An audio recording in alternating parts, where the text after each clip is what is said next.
High বন্ধুরা, চলে এসেছি তোমাদের সাথে আজকে আরও একটা ভিডিও নিয়ে। প্রথমেই আমি একটু উষ্ণ গরম জলের মধ্যে চিনি গুঁড়ে নিয়েছি এবং তাতে ইস্ট অ্যাড করে দিচ্ছি। এটা আমি 15 মিনিট মতো 10-15 মিনিট মতো রেখে দেবো চাপা দিয়ে, যাতে ইস্টটা অ্যাক্টিভেট হয়ে যায়। আর অন্যদিকে আমি একটা পাত্রের মধ্যে কিছুটা পরিমাণ ময়দা নিয়েছি, তার মধ্যে নুন, তেল, চিনি এবং একটু বেকিং পাউডার দিয়েছি।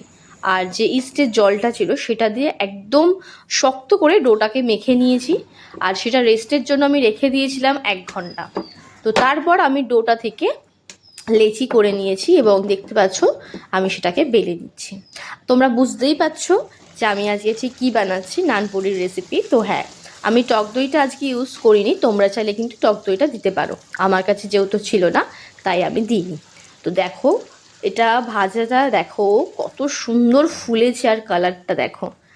তোমরা বাড়িতে কিন্তু এভাবে তোমরা বানিয়ে দেখো, একদম দোকানের মতো লাগবে, যেমন দেখতে তেমন খেতে। তো আমি একে একে করে এইভাবে প্রত্যেকটা নানপুরি বেলে নেব এবং ভেজে নেব। তো তোমরা কিন্তু বাড়িতে মাস্ট ট্রাই করো এবং আমাকে কমেন্টে জানিও কেমন লাগলো। আর অবশ্যই আমাকে লাইক, ফলো, শেয়ার করতে, কমেন্ট করতে কিন্তু ভুলো না। এবার দেখো আমি এটা সার্ভ করেছি ঘুগনির সাথে গরম গরম। তো তোমাদের কেমন লাগলো আমাকে কিন্তু কমেন্ট করে অবশ্যই জানিও এবং আমার মতো করে ট্রাই করো।